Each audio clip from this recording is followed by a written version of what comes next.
Hello guys, Ancient Gameplays, I'm Fabio Pisco and welcome to my channel. Yeah, boy. And today we finally have a new GPU comparison video featuring the RX 6700 XT versus the RX 7700 XT versus the RX 6800 non-XT. And I'm also sorry because I took lots of time to bring this video because I was doing several things at the same time because that's how I work, sadly sometimes, but I was doing several things at the same time and these videos take a lot of time to make because I have to test the cards 3 times, stock, overclock and then overclock plus smart access memory. Then I have to do lots of tests, rasterization, ray tracing and so on, so it takes a lot of time. Then the editing, voiceovers, everything, it takes a lot of time. But well, the 7700 XT and the 7800 XT have been released recently, and according to the reviewers, the 7800 XT is the best card you can get, since the 7700 XT is only priced at, let's say, $50 to $70 or 50 to 70 euros below the 7800 XT, and the 7800 XT is faster. Although the 7800 XT is more or less on par with the 6800 XT. But what about the 7700 XT? It is also on the same level or roughly on par with the 6700 XT, or is it much faster? I can tell you right away that it is, especially in some games. But since performance doesn't really matter much without the price attached to it, what about the prices? Let's start with the RX 6700 XT that on Newegg US is at the minimum of $329. As for the RX 6800, we can find it at a minimum of $429, so $100 over the 6700 XT, and the RX 7700 XT is at $449, so $20 over the RX 6800. As for the European prices, the RX 6700 XT is at €339, the RX 6800 is at €459, so €120 above, and the RX 7700 XT is at €484. So as you saw, the RX 6800 and the newer RX 7700 XT are roughly on par in terms of performance, roughly on par in terms of pricing. So the point of this video is to actually tell you which card should you get. Should you go, for example, for the 6800, or should you go to the 7700 XT? Or should you actually just keep your 6700 XT because it is more than enough for you? So let's go to the benchmarks. But before, today's video sponsor is GVG Mode, bringing you all the software deals you need, like Windows 10, Windows 11, Office 2021 with a new Windows 11 design, and even Windows Server 2022. For all of these, you can use my SKG discount code for 25% off, getting a Windows 10 serial key for only $16. Then use the key on your Windows settings and you'll have an activated system.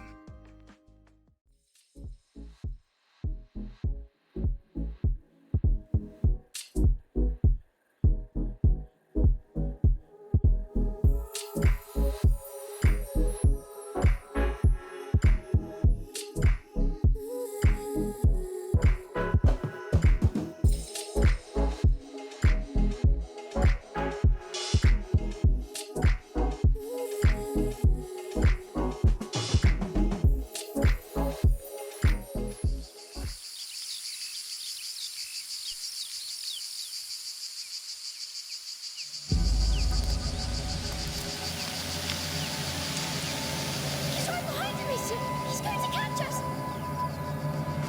Keep running! Our first game, as usual, is Plague Tale Requiem. At 1080p, the RX 7700 XT is pulling ahead of the RX 6800 by 12% in the averages and 1% lows, which is actually surprising to see since this card has fewer physical units than the RX 6800 and has way less cache. At 1440p the differences are still there and are pretty noticeable, as the RX 7700 XT is pushing 80 average FPS while the RX 6700 XT roughly manages 56. And even at 4K, where the RX 6800 should be faster due to more physical units, it still loses to the RX 7700 XT that is now 44% faster than the RX 6700 XT. Definitely a good start for this card.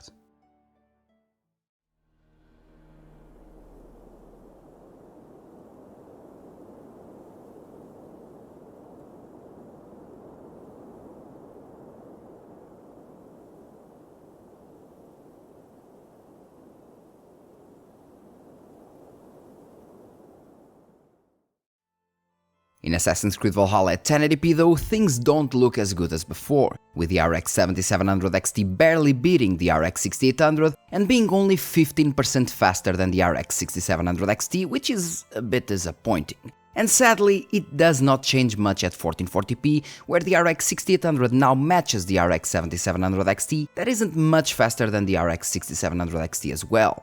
I mean, the only noticeable difference is at 4K, where both the RX 6800 and 7700 XT can deliver 66 average FPS, while the RX 6700 XT only delivers 51.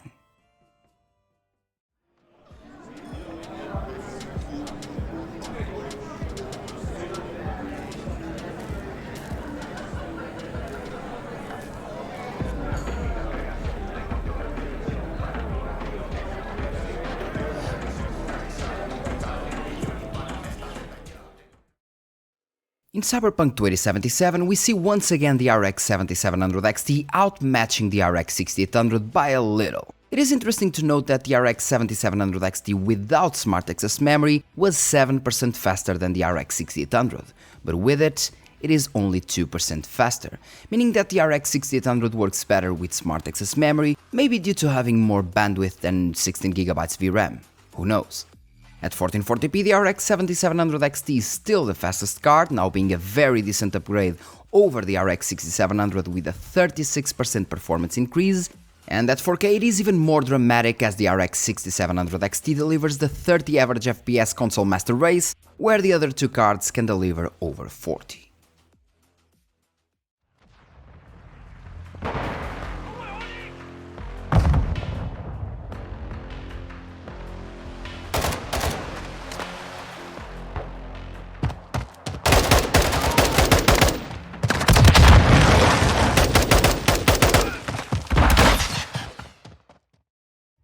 Call of Duty Modern Warfare 2 is another one of those games that can take a good advantage of the RDNA 3 architecture, in this case making the RX 7700 XT 22% faster than the RX 6800 and a massive 48% faster than the RX 6700 XT. 1440p delivers more of the same, with the RX 7700 XT delivering roughly 120 average FPS versus the 80 average FPS with the RX 6700 XT. And at 4K, the higher amount of physical units on the RX 6800 does help a bit, but it is still no match for the newer RX 7700 XT.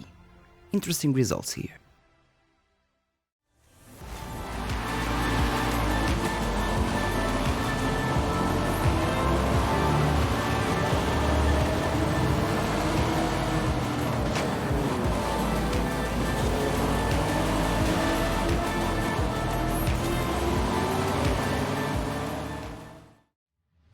Forza Horizon 5, like Assassin's Creed Valhalla, is another one of those games that delivers strange results in some scenarios.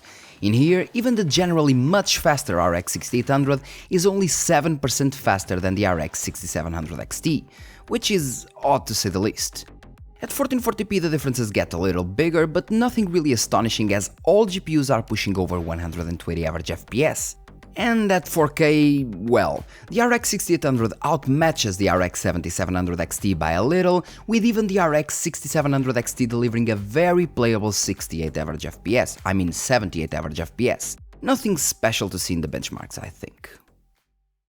Hogwarts Legacy is one of those games that just loves raw power, and that's why we see the RX 6800 matching the RX 7700 XT's performance even at 1080p, with both being around 28% faster than the RX 6700 XT.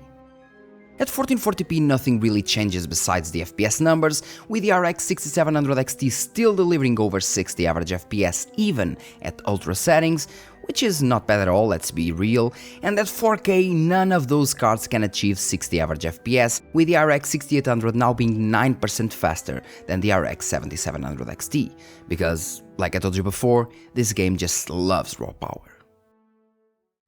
Microsoft Flight Simulator, though, is the opposite. Instead of raw power, it seems to prefer the newer instructions and higher clock frequencies of the RX 7700 XT, with it now being 14% faster than the RX 6800 and a whopping 45% faster than the RX 6700 XT. At 1440p the differences get more relevant as the RX 6700 XT delivers 68 average FPS, while its successor delivers around 100, delivering a much smoother experience since it is 46% faster. At 4K the RX 6800 performs decently well, but the only card being able to get close to the 60 average FPS mark is the RX 7700 XT that was actually a very good surprise in this game. Yeah. Now with the first Vulcan title, Rainbow Six Extraction, and like Hogwarts Legacy this game loves raw power, and that's why we see once again the RX 6800 virtually matching the RX 7700 XT even at 1080p. At 1440p though the RX 6800 now loses ground to the 7700 XT that is now 29% faster than the RX 6700 XT. And at 4K things don't change much, with even the little RX 6700 XT being able to deliver around 60 average FPS. Red Dead Redemption 2 is another odd title, with the RX 6800 being out of the box faster than the RX 7700 XT at 1080p, with even the RX 6700 XT being much closer than usual.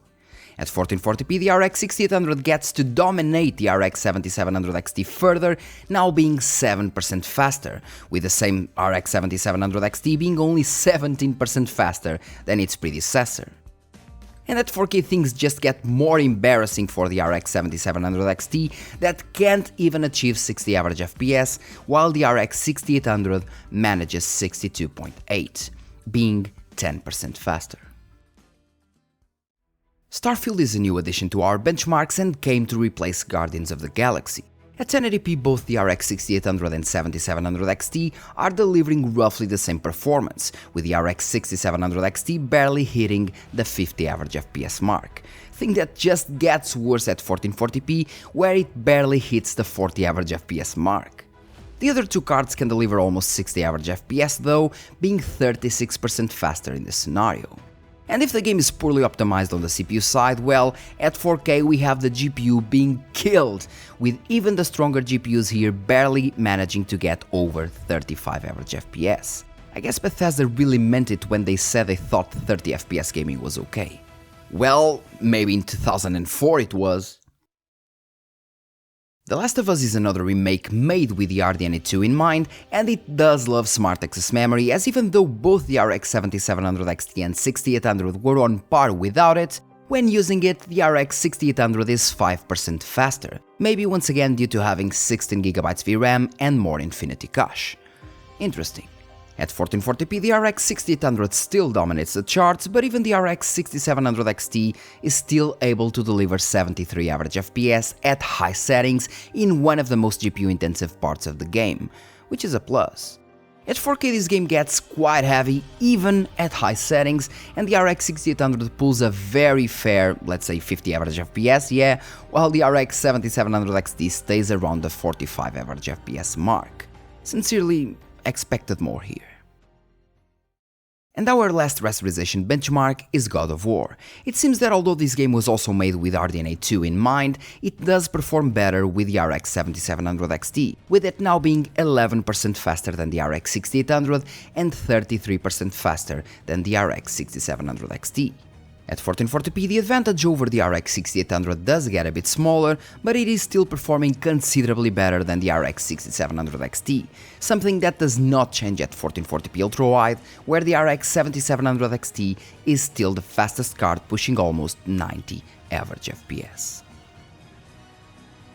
And this of course leads us to the 12 games average. The RX 7700 XT is 26.3% faster than the RX 6700 XT at 1080p, 29% faster at 1440p and 32% faster at 4K, which is nothing really astonishing, but we do have some games where the difference goes over 40%, and I still believe that in the future titles that difference will be the norm. As for the RX 6800, it is still an amazing card of course, but unless you get one used you can get the RX 7700 XT for the same price, so yeah. But what about the ray tracing performance, for example? Let's see. Lost hope. We're not from here either. Stellantis locked us up here a year ago. Firstly, we start with the first full ray tracing game, which is Metro Exodus Enhanced Edition.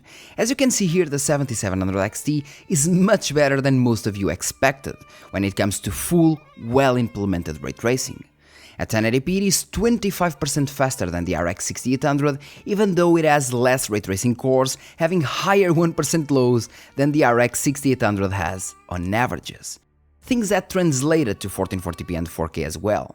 I mean, it is roughly 60% faster than the RX 6700 XT at all resolutions, which is a crazy good boost in solo ray tracing. Although as soon as we move to Cyberpunk 2077, Nvidia's poster child, things are slightly different as this game is not fully ray traced. But at 1080p we still get the RX 7700 XT being 11% faster than the RX 6800 with and without FSR, even though it was barely faster in rasterization, with it also being 46% faster than the RX 6700 XT without FSR and 38% faster with it. At 1440p all cards deliver terrible results even with FSR enabled, as they don't even achieve 60 average FPS. But well, it's Cyberpunk, so I wasn't really expecting much from any AMD card here. And moving to Resident Evil 4 Remake, we have more or less the same scenario as before, although in this game even the RX 6700 XT performs decently well with high ray tracing settings. At 1440p the results are once again as strange, well really strange, as the RX 6800 maintains its position even when using ray tracing, meaning that maybe we need some more updates to improve the ray tracing performance with the newer RDNA 3 cards, I don't really know. At 1440p ultra-wide things are more of the same of course, with even the RX 6700 XT performing quite well considering we're running maximum settings. Great results for all cards here. And now we go into a more CPU-driven ray tracing processing with Spider-Man Remastered. At 1080p the RX 7700 XT does get slightly better results than the RX 6800, which is always a plus, but we're still CPU bottlenecked in some parts here. And that's why at 1440p we see a different scenario, at least in terms of rasterization, as the ray tracing benchmarks are once again more or less in line with what they were, because like I told you before, this game's ray tracing is highly CPU-driven. And we see that even at 4K, where the RX 6800 performs slightly better than the RX 7700 XT. I guess I need to update the ray tracing game soon as well, and bring newer titles maybe. Brother! Now we have the upscaling results, and since we only have FSR and DLSS in God of War and we don't have any Nvidia cards here, these results aren't really nothing interesting to see. I might consider actually changing God of War for another game that has XeSS as well, like for example Ratchet & Clank Rift Apart. I'll think about it. Now with Spider-Man Remastered we do have XeSS, and we can also see that XeSS does pretty poorly on the AMD cards, especially on the slower ones. XeSS did kind of okay with the RX 7900 series compared to FSR in this title, slower but okay, but with these cards XeSS is just much behind FSR in terms of performance, while not looking as good as it looks with Intel GPUs. But well, with all that said and done, let's move to the conclusion. So concluding guys, what do you think about the performance? So don't forget, leave in the comment section what do you think about the performance, because that really matters and also helps with the YouTube's algorithm, so it's a good thing. Now in terms of my opinion, well, it is hard to say because we have really good contenders. Doesn't really matter. We have really good cards here, the 6800 and the 7700 XT. We're talking about two GPUs that are more or less on par in terms of performance, with the 6800 and 7700 XT being tweaked at the same time, but the 7700 XT can, let's say, lose like 2% performance, which is basically nothing. It still makes it a bit faster overall than the RX 6800, while the card can consume, let's say, 190 watts when undervolt. Okay, so 100, you can just push the power limits of that card, well, you can push the power draw of that card really low by undervolting, and of course, not all cards will overclock the same way. that's a given, but overall, since the stock power draw of this card is around, let's say, 200 watts, 220 watts, you can easily decrease the power draw to 190, and you can go even further. If you don't mind losing just, let's say, 5% performance over stock, if you don't mind lose those 5% performance, you can go even further and decrease the power draw of the card to, let's say, 160, 170 watts. So it's a very, very good deal. For example, on the 6800, as soon as the card gets really pressured by the game, so as soon as you put it, let's say at 1440p in a heavy game like Cyberpunk, for example, not at 1080p but at 1440p or above, you can see the card pushing, let's say, 200, 220 watts, and that's on the core, meaning that the full board power will be around, let's say, 250, 260 watts. So the 7700 XT does not only consume less power overclocked, but it will also consume less power once you tweak it even more at stock versus stock, since this card can be heavily undervolted, which is a big plus if you want to tweak your card. At the same time, the 6800, well, is just a bit slower, but it has 16GB VRAM versus the 12GB VRAM on the 7700 XT, so I guess it is a trade. Both cards will be able to use FSR 3. The only things that you can't actually use on the 6800, at least for now, is the HyperRX feature that AMD just released nowadays. That AMD released some days ago, that includes, for example, the Anti-Lag Plus. You can't use the Anti-Lag Plus on the 6800, you can use the Anti-Lag Plus on the 7700 XT, and you won't be able to use, for example, the Fluid Motion, basically FSR 3 forced within the drivers. It won't be able to push FSR 3 inside any the X11 or the X12 game, unlike the 7700 XT, and I believe it is maybe due to the AI cores that are presented on the 7000 series, or maybe some newer instructions that are presented as well on the 7000 series and not on the 6000 series. I don't really know. The fact is, Fluid Motion inside the driver will only be available for the 7000 series. As for the 6700 XT, well, if you think the performance that it brings you is more than enough for you right now, well, then just skip it. Don't be bothered by the internet telling you what you can or you can't play. If you think the performance is fine for you, just keep it. Okay, if you think the performance isn't, well, all that great for you anymore, then you have both options. You can get, for example, my opinion is that you can get a used RX 6800 because those go really cheap now, and as you see it performs more or less on par with the 7700 XT. Or if you're going to buy a new card, just go for the 7700 XT, because although it has less VRAM, it has AV1 encoding and decoding, it can be tweaked way further than the 6800, and on top of that you'll have Fluid Motion inside the drivers. And of course, even in terms of FSR, maybe since it is a new architecture, it may actually work better with FSR 3 than the RX 6800. I don't really know, but that's my opinion. And well guys, that's all for this video. Thanks a lot for watching. Don't forget to like, subscribe and share this video, and see you in the next one, guys. Really, thank you for watching. Don't forget, leave your comment in the comment section and let me know what you think about the performance and pricing of these cards. Cheers.